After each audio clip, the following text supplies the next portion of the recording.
कि जब गोदी मीडिया तिरंगा को फहराएगा तो अंदर अंदर उसकी अंतरात्मा ज़रूर उसे पुकारेगी कि तुमने तो इस लोकतंत्र की हत्या की है, तुमने इस लोकतंत्र को मजबूत करने का काम नहीं किया, एक पार्टी को ज़रूर मजबूत करने का काम किया है। पूरे लोकतंत्र का ही गला घोटा जा रहा है। आज़ादी का महोत्सव, अमृत महोत्सव मनाने के बजाय आज़ादी का तो आज जनाजा निकाला जा रहा है। देश आज़ादी के 75 साल पूरे कर रहा है। पूरे देश में स्वतंत्रता का अमृत महोत्सव जोरों शोरों से मनाया जा रहा है।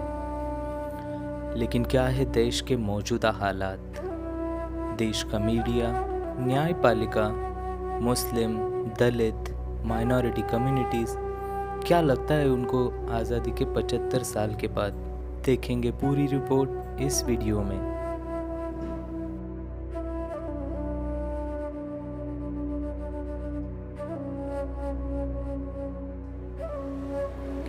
देखिए, आज तो पूरे लोकतंत्र का ही गला घोटा जा रहा है।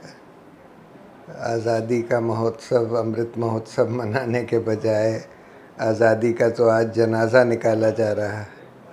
और हम ये देख रहे हैं कि सारे इंस्टीट्यूशंस, चाहे वो पार्लियामेंट हो, चाहे वो मीडिया हो, चाहे वो न्यायपालिका हो, चाहे वो पुलिस इंस्टीट्यूशंस, इन्वेस्टिगेटिव एजेंसीज़ हों, चाहे वो इलेक्शन कमीशन हो, सीएजी हो, सबको सरकार ने अपने अधीन कर लिया है और उनकी जो स्वतंत्रता है वो ख़त्म कर दी गई है। जहाँ तक न्यायपालिका का सवाल है, उसका एक बहुत बड़ा कर्तव्य है कि लोगों के मौलिक अधिकारों की रक्षा करना और कार्यपालिका और विधायिका को अपने अपने दायरे में रखना। आज हम ये देख रहे हैं कि जो लोग सरकार के ख़िलाफ़ बोलते हैं उनको बंद कर दिया जाता है, उनके ऊपर सेडिशन, यूएपीए के केसेस लगा दिए जाते हैं।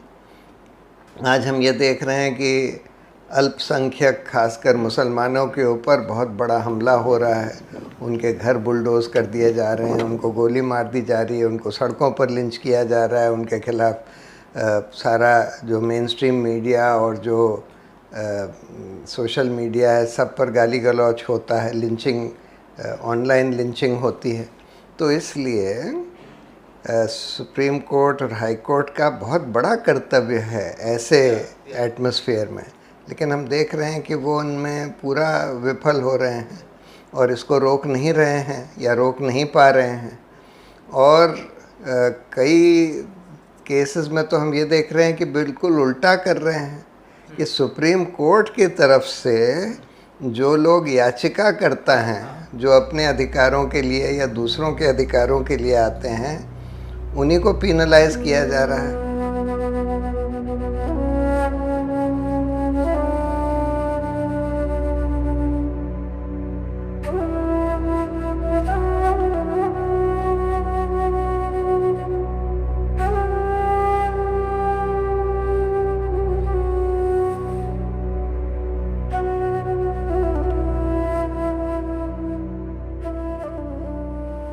इस 75 साल में मीडिया को लेकर या उसके बड़े ख़तरों को लेकर दो लैंडमार्क हैं।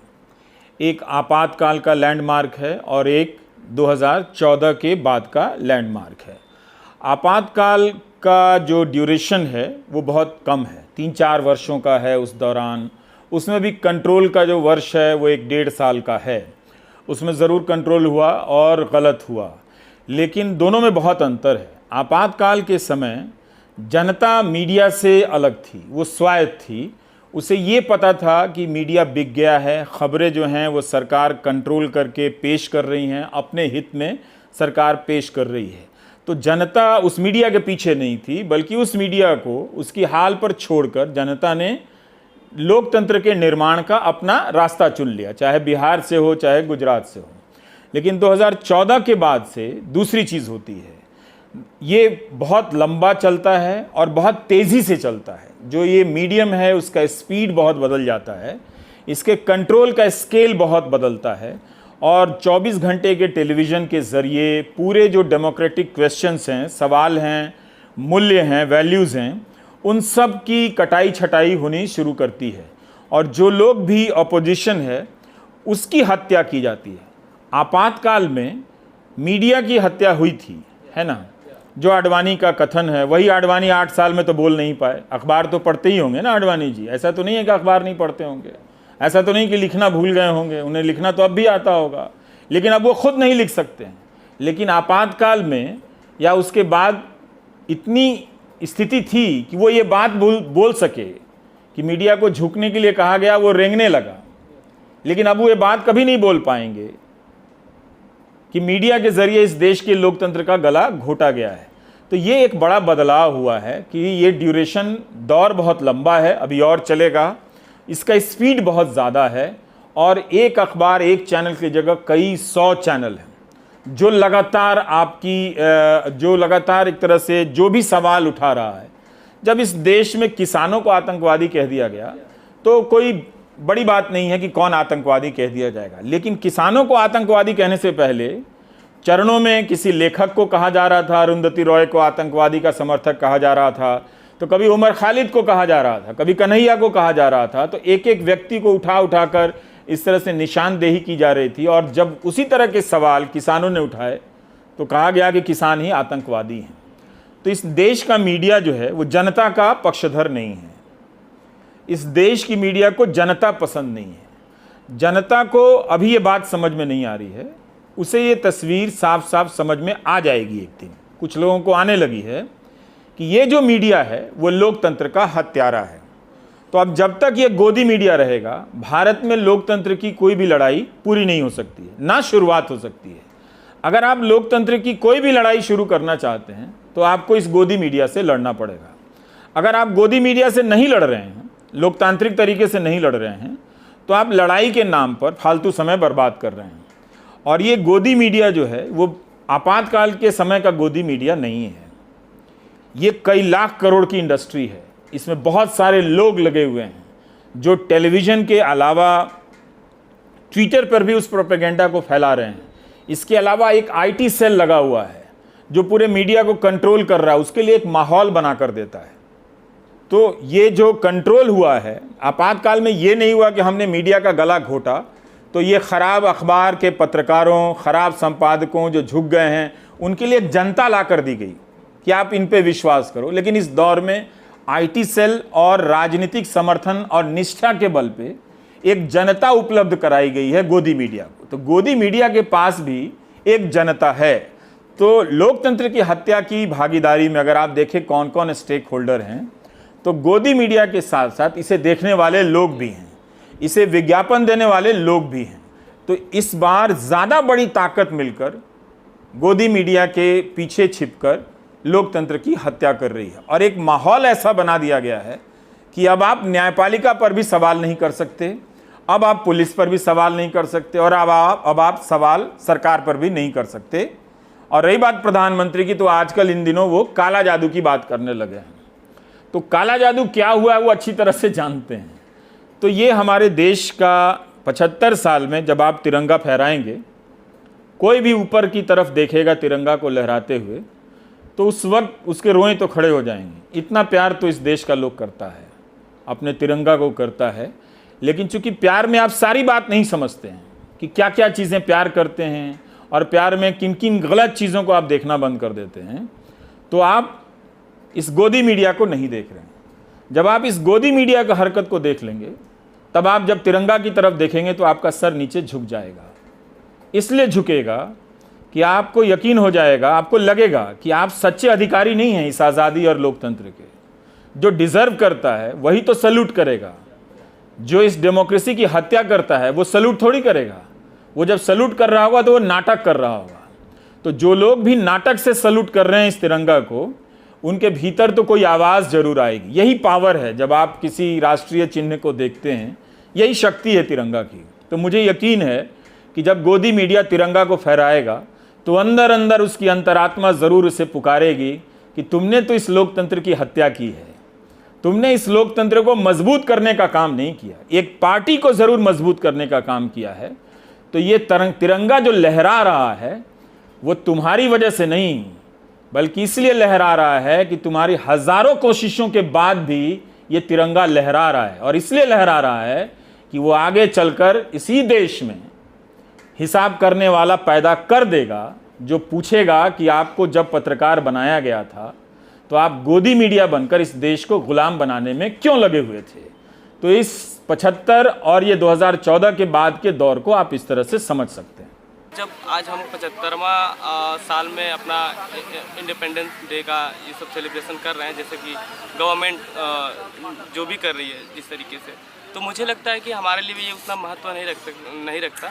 एक कम्युनिटी जैसे मैं यूपी से हूँ और वहाँ पे एक कम्युनिटी को हमेशा एक जो अनटचेबिलिटी है वो हमेशा उसके साथ प्रैक्टिस किया जाता है ना, पर्टिकुलरली ब्राह्मण सवर्णा कास्ट। और जहाँ तक हम उनकी बात करें, उनके लैंड की बात करें, उनके लेबर का बात करें, वो अभी भी वो एक मार्जिनलाइज एज पे ही पड़ा हुआ है। लाइक मुझे नहीं लगता कि एक जो ये कम्युनिटी है दलित या फिर हम बोल ले और सारे जो मार्जिनलाइज कम्युनिटी है, उनके पास लैंड का ऑप्शन कितना है, लैंड या फिर जुडिशरी में हम देखें कितना ऑप्शन है।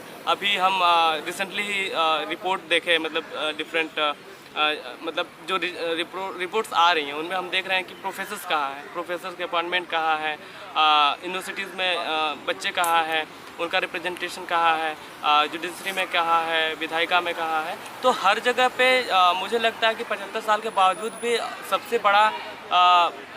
सबसे बड़ी बात तो ये है कि हम अभी भी हम इस चीज़ पे 75 साल के बाद भी हम इस पे बहस कर रहे हैं कि हमारा जगह कहाँ है 75 साल का।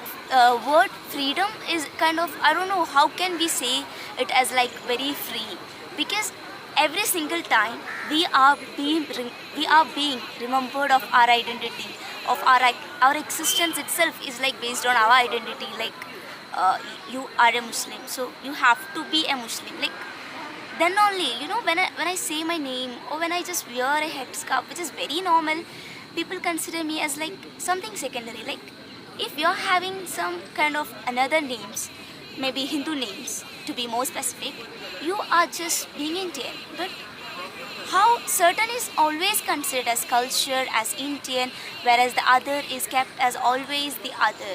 So when it comes to the position of minorities, especially I'm talking about Muslim communities here, so you know, every single time their house is being bulldozerized and they are being attacked like very publicly.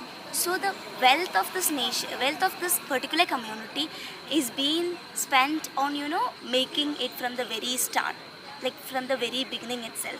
This happens.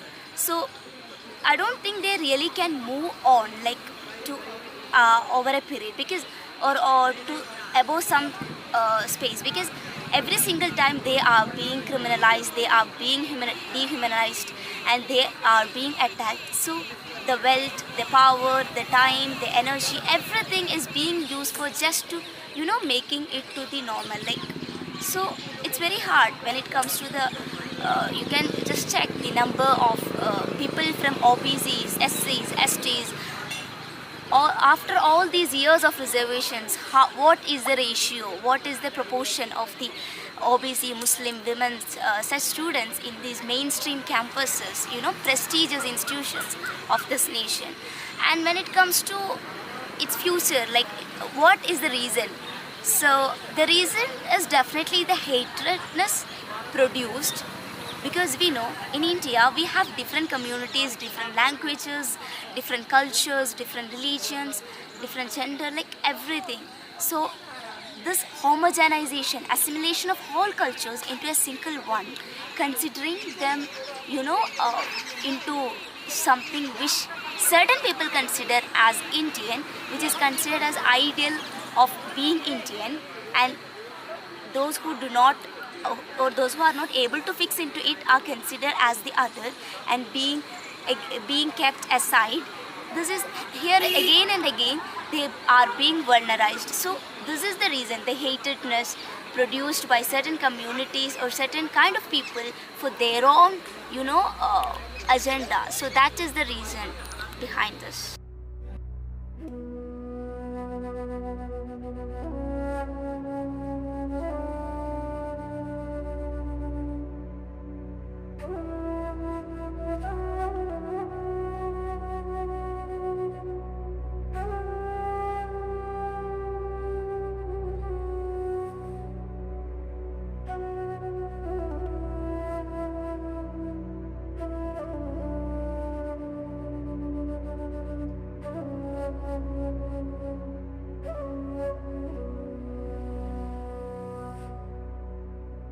The wire के और videos देखने के लिए subscribe करें और bell icon पर click करें। स्वतंत्र पत्रकारिता की आर्थिक मदद करने के लिए डिस्क्रिप्शन में दिए गए लिंक पर जाएं और अपनी राशि चुनें।